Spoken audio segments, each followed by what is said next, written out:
Hello everyone, I am Khushi Gupta and welcome to my channel Get Sorted with Khushi. In the previous video, we studied how to find square root of a number by prime factorization, and in this video we will study how to find square root of a number by long division method. So first of all, we will learn how to find the number of digits in a square root of any number. Means अगर हमारे पास कोई number है तो उसके square root में कितने digits होंगे वो हम कैसे पता लगा सकते हैं, ये आज हम सबसे पहले सीखेंगे. तो सपोज आपके पास एक नंबर है 2704 और इसका आपको स्क्वायर रूट नहीं निकालना है, बल्कि आपको सिर्फ ये पता लगाना है कि इसका स्क्वायर रूट जो भी होगा उसमें नंबर ऑफ डिजिट्स कितने होंगे. तो उसके लिए जो फर्स्ट मेथड है, हम इसके लिए 2 मेथड्स पढ़ेंगे. फर्स्ट मेथड है, उसमें आपके जो स्टेप्स हैं वो ये हैं कि आपको राइट साइड से, उस नंबर के राइट साइड से आपको बार्स ड्रॉ करने हैं ईच पेयर पे. यानी कि अगर हम यहाँ पे देखें तो 4 राइट साइड पे है, 4 से अगर हम राइट टू लेफ्ट जाएं तो 4 से 0 पे जाएंगे, तो ये दोनों एक पेयर बना रहे हैं. तो इनके ऊपर हम एक बार ड्रॉ कर देंगे, एक लाइन छोटी सी ड्रॉ कर देंगे, एक छोटा सा लाइन सेगमेंट ड्रॉ कर देंगे, जो भी आप कहना चाहे कह सकते हैं. फिर उसके बाद जो हम नंबर देख रहे हैं वो है 7 से लेफ्ट में जाएंगे तो 2 आएगा हमारे पास, उस पर एक बार ड्रॉ कर देंगे. उसके बाद अब हमें कैसे पता चलेगा कि कितने नंबर ऑफ डिजिट्स होंगे इसके स्क्वायर रूट में. हम नंबर ऑफ बार्स काउंट करेंगे. तो यहाँ पे कितने नंबर ऑफ बार्स है, 2 नंबर ऑफ बार्स. तो इसका जो भी स्क्वायर रूट होगा उसमें 2 डिजिट्स होंगे. अब अगर हम एक और एग्जाम्पल ले 16, तो 16 के राइट साइड से अगर हम शुरू करेंगे, राइट टू लेफ्ट जाएंगे, 16 यानी कि 6 से 1 जाएंगे, तो ये एक ही पेयर है बस 16 में. इसके ऊपर एक बार ड्रॉ किया तो नंबर ऑफ बार कितने हैं, 1 है. तो इसके स्क्वायर रूट में नंबर ऑफ डिजिट्स कितने होंगे, सिर्फ 1 डिजिट होगी. ओके. अब अगर हमारे पास कोई ऐसा नंबर हो जिसमें पेयर बन रहे हो बट लास्ट में एक डिजिट बच जाए, तो अगर हम एग्जाम्पल लें 11048 576, ये अगर हम एग्जाम्पल लें और इसमें हम बार ड्रॉ करें राइट टू लेफ्ट में, तो हम देखेंगे कि 7 6 एक पेयर है. यहाँ पे हमने एक बार ड्रॉ किया इसके ऊपर. उसके बाद 8 और 5 एक पेयर है, तो यहाँ पे हमने एक और बार ड्रॉ कर दिया. उसके बाद 0 और 4 एक पेयर है, तो यहाँ पे हमने दोबारा से एक बार ड्रॉ किया और 1 हमारे पास बच गया. यानी कि 1 की पेयरिंग के लिए हमारे पास कोई नंबर यहाँ पे नहीं है. तो कोई इशू नहीं है, अगर आपके पास एक नंबर बचा हुआ है तो आप उसके ऊपर भी बार ड्रॉ कर सकते हैं. लेकिन आपको ऐसे नहीं करना है कि 6 के ऊपर एक किया, फिर 5 7 के ऊपर एक कर दिया, फिर 8 के ऊपर एक बार ड्रॉ किया. ऐसे नहीं करना है. आपको राइट टू लेफ्ट पेयर बनाते हुए जाना है. अगर फिर लास्ट में एक डिजिट बचता है, उसकी पेयरिंग नहीं हो पा रही है, यानी कि उसकी पेयरिंग के लिए कोई डिजिट है ही नहीं, तो हम उस सिंगल डिजिट के ऊपर बार ड्रॉ कर देंगे और फिर नंबर ऑफ बार्स ड्रॉ कर इसमें हम काउंट करेंगे. इसमें नंबर ऑफ बार्स हैं 1 2 3 4, यानी कि इसके स्क्वायर रूट में 4 डिजिट्स होंगी हमारे पास. ओके. तो हमने फर्स्ट मेथड पढ़ लिया, बार ड्रॉ करके हम किसी भी नंबर के स्क्वायर रूट में कितनी डिजिट्स हैं वो पता लगा सकते हैं. अब हमारा सेकंड मेथड है ये, जिसमें हमारे पास 2 फॉर्मूला है. तो वो फॉर्मूला हमें कैसे यूज करना है, अगर हमारे पास कोई भी नंबर है n, ठीक है, ये क्या है, नंबर नहीं है, ये है number of digits in any other number. यानी कि अगर हमारे पास है 100, ओके, 100 एक नंबर है और इसमें कितने डिजिट्स हैं हमारे पास, 1 2 3, तो 3 हमारा n है. यानी कि यहाँ पे n is equals to 3. So अब हमारे पास फॉर्मूला क्या है, if n is odd then number of digits in square root of that number is n+1/2। यानी कि अगर हमको 100 का स्क्वायर रूट में कितने डिजिट्स होते हैं ये हमें पता लगाना है, तो हम उसके नंबर ऑफ डिजिट्स काउंट करेंगे, जो कि हमने यहाँ पे n माने हुए हैं। नंबर ऑफ डिजिट्स है इसके 3, यानी कि 3 is a odd number. Odd number है तो हम यहाँ पे ये वाला फॉर्मूला लगाएंगे n+1/2। तो अगर हम ये वाला फॉर्मूला लगाते हैं, यानी कि 3+1/2 विच इज 4/2 विच इज 2, तो हमें यहाँ पे क्या पता चल रहा है कि 100 के स्क्वायर रूट में नंबर ऑफ डिजिट्स 2 होंगी, और 2 ही होती हैं क्योंकि 100 का स्क्वायर रूट 10 होता है।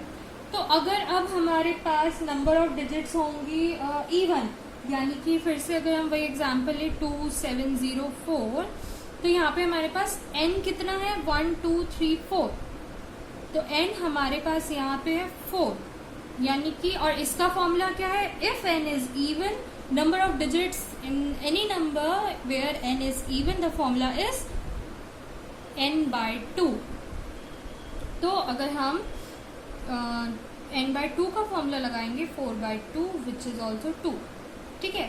तो इसमें भी हमें क्या पता चला कि 2704 के स्क्वायर रूट में 2 डिजिट्स होंगी।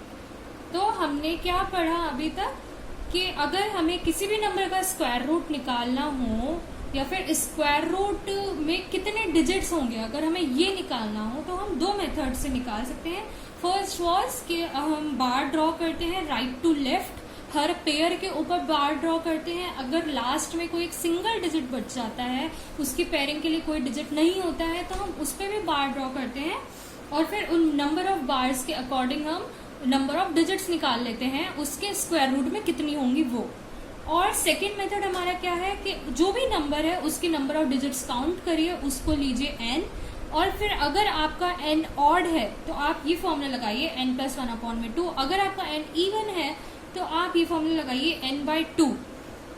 तो उससे आपके उस नंबर के स्क्वायर रूट में कितनी डिजिट्स है वो आपको पता चल जाएगा। So let us come to our main topic which is long division method। अब हम देखेंगे कि हम किसी भी नंबर का square root long division method से कैसे निकाल सकते हैं। तो लॉन्ग डिवीजन मेथड का फर्स्ट स्टेप क्या होता है, जैसे अभी हमने बार्स ड्रॉ किए थे वैसे ही सेम हमें इसमें भी बार्स ड्रॉ करने होते हैं फ्रॉम राइट टू लेफ्ट।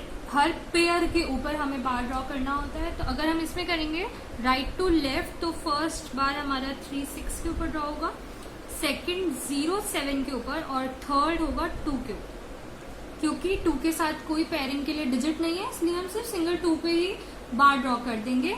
और जो जो नंबर बार्स के नीचे होते हैं उन्हें हम एक पीरियड कहते हैं। For example 2 is a period, 0 7 is a period, 3 6 is a period. Okay, जो भी नंबर आपके बार के नीचे होगा उसको आप पीरियड बोलते हो। तो अब हम आते हैं कि इसे करेंगे कैसे, लॉन्ग डिवीजन मेथड को हम सॉल्व कैसे करेंगे। तो हमारा फर्स्ट स्टेप है कि हमें एक pperiod लेना है। हम इसमें जैसे आप नॉर्मल डिवीजन करते हो तो उसमें आप कोई भी नंबर देख लेते हो कि भाई जैसे 436 है अगर, ठीक है, तो 4 किससे जा रहा है, 2 2 जा 4, फिर उसके बाद आप 3 लेते हो, ठीक है, तो 3 3 2 1 जा 2 होता है आपका, फिर उसके बाद 1 6 रहता है, 1 और 6 रह जाता है, तो यहाँ पे आप 2 8 जा 16 करके इसको 0 कर देते हैं। यानी कि यहाँ पे आप सिंगल डिजिट्स लेते हैं, सिंगल डिजिट्स आप नॉर्मल डिवीजन में लेते हैं। लेकिन लॉन्ग डिवीजन मेथड में हम पूरा एक पीरियड कंसिडर करते हैं डिवीजन के टाइम। तो अभी हमारा जो फर्स्ट पीरियड है वो एक सिंगल डिजिट है। अगर ये फर्स्ट पीरियड सिंगल डिजिट नहीं होता बल्कि 2 के पेयरिंग में भी कोई एक डिजिट होता और 2 नंबर्स होते इधर, तो हम वो पूरा पीरियड को हम कंसिडर करते और उसके हिसाब से काम करते।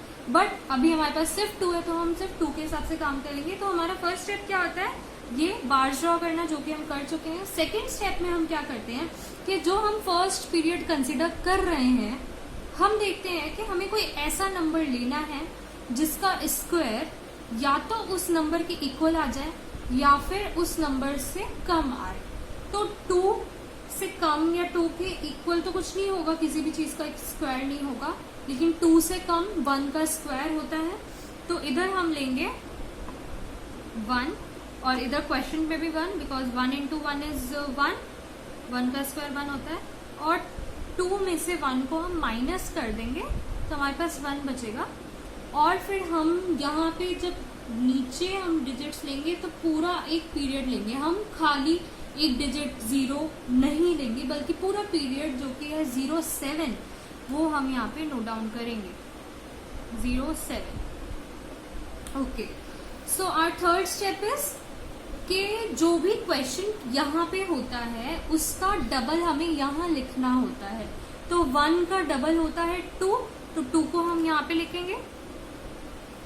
2 के बाद हमें इसकी 1s प्लेस, यानी कि 2 तो 10s पे है, 1s प्लेस पे हमें एक और डिजिट चाहिए। तो वो डिजिट हम कैसे फाइंड आउट करेंगे, मतलब उसका क्राइटेरिया क्या होता है उस डिजिट को फाइंड आउट करने का? तो उसका क्राइटेरिया ये होता है कि यहाँ पे हम जो भी डिजिट लगाएंगे तो वो डिजिट 2 के साथ लगने के बाद एक नंबर बनाएगी। जैसे कि अगर हम यहाँ पे 2 लगाते हैं तो 22 हो जाएगा, अगर हम यहाँ पे 7 लगाते हैं तो 27 हो जाएगा, अगर हम यहाँ पे 4 लगाते हैं तो 24 हो जाएगा। ठीक है, तो वो जो नंबर बनेगा वो नंबर किसकी वजह से बना? उस डिजिट की वजह से। तो वो नंबर बन गया फॉर एग्जाम्पल 24, और 4 हमारी डिजिट थी, तो 24 into 4, यानी कि जो नंबर बना उस नंबर को आप जो डिजिट आपने लगाई है अपने आप से, उसी डिजिट से जब मल्टीप्लाई करोगे तो उन दोनों का प्रोडक्ट या तो 107 के इक्वल आना चाहिए या फिर 107 से कम आना चाहिए। तो अगर हम यहाँ पे जितनी भी डिजिट्स ट्राई करेंगे उसमें से 4 का जो है 4, यानी कि 24 into 4 इज 96, जो कि 107 से कम है। तो 24 into 4 यहाँ पे आ जाएगा, ठीक है, is 96 and 11 will be remaining 11। और फिर उसके बाद हम दोबारा से पूरा एक पीरियड यहाँ पे नोट डाउन कर लेंगे, जो कि है 36। तो अब ये स्टेप हमारा कंप्लीट हो गया, लेकिन अभी भी हमारे पास आंसर नहीं आया है। तो अब हमें क्या करना है, हमने क्या करा था, यहाँ पे जो क्वेश्चन था उसका डबल लिखा था। तो अब हम दोबारा ये करेंगे। पहले हमारे पास क्वेश्चन था 1, अब हमारे पास हो गया है क्वेश्चन 14 हमारे पास क्वेश्चन है। तो 14 का डबल होता है 28 को हमने यहाँ पे लिखा। अब हमें दोबारा से वही चीज फॉलो करनी है कि 28 के साथ हमें कोई ऐसे डिजिट लगानी है यहाँ पे कि वो डिजिट लगाने के बाद जो भी नंबर हमें मिलेगा उसका प्रोडक्ट हम उसी सेम डिजिट के साथ करेंगे। तो जो आंसर आना चाहिए वो तो या तो इसके इक्वल आना चाहिए 11360 या फिर इससे कम आना चाहिए। तो दोबारा से हमारी डिजिट 4 ही आएगी। 4 यहाँ पे हम लिखेंगे 284 into 4 is 1136 and the answer is 0. Remainder will be 0. तो आपका आंसर आ गया 144, यानी कि 207 का स्क्वायर रूट आपका होता है 144। ये था लॉन्ग डिवीजन मेथड। अगर हम क्विक रिवीजन के लिए दोबारा से देखें इसे, तो हमारा फर्स्ट स्टेप था कि हमारे पास जो भी नंबर है उसमें हम right to left bars draw करेंगे ईच पेयर के ऊपर, हर एक पेयर के ऊपर। अगर लास्ट में कोई डिजिट रिमेनिंग नहीं होता है पेयरिंग के लिए तो हम सिंगल डिजिट के ऊपर भी बार ड्रॉ कर सकते हैं। फिर उसके बाद हम डिवीजन के लिए एक एक पेयर को हम कंसिडर करते हैं, यानी कि एक एक पीरियड को हम कंसिडर करते हैं। तो यहाँ पे हमारे पास फर्स्ट पीरियड में सिर्फ 2 है, तो हम 2 को कंसिडर करेंगे। 2 के लिए हम कोई ऐसा नंबर देखेंगे 2 से छोटा जिसका स्क्वायर या तो 2 के इक्वल हो या फिर 2 से कम हो। तो 1 का स्क्वायर 2 से कम होता है, 1 into 1 is 1। 1 हमने यहाँ पे लिखा, 1 क्वेश्चन में लिखा और 1 यहाँ पे। तो रिमाइंडर आ गया आपका 2 - 1 is 1। उसके बाद हमने यहाँ पे क्वेश्चन था हमारा 1 का डबल हम इधर लिखते हैं, ठीक है। तो अब हमारा यहाँ पे जो डिवीजर था वो 1 था, क्वेश्चन 1 था और डिविडेंड भी 1, डिविडेंड हमारा 2 था। तो उसके बाद हमने क्या किया, अब हमें नया डिवीजर चाहिए। तो हम क्या करेंगे, नए डिवीजर के लिए जो हमारा नया डिवाइजर है और डिवीजर है, whatever you want to call it, जो हमारा नया डिवाइजर है वो होगा 2। 2 कैसे होगा, हमारे पास जो भी क्वेश्चन होता है हम उसको 2 से मल्टीप्लाई करते हैं, यानी कि उसका डबल करते हैं, ठीक है।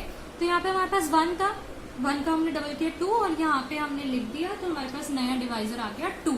लेकिन उस नए डिवाइजर की हमने जो यूनिट प्लेस थी उस टाइम के लिए खाली छोड़ी थी। खाली क्यों छोड़ी थी, क्योंकि हमें एक ऐसा नंबर फाइंड आउट करना था कि वो नंबर जब 2 के साथ मिले और जो नंबर बनाए उसका प्रोडक्ट हम उसी डिजिट के साथ करें, तो वो हमारे इस डिविडेंड से यानी कि 107 के या तो इक्वल आना चाहिए या तो इससे कम आना चाहिए। तो हमारे पास आ गया 4, 24 इंटू 4 इज 96।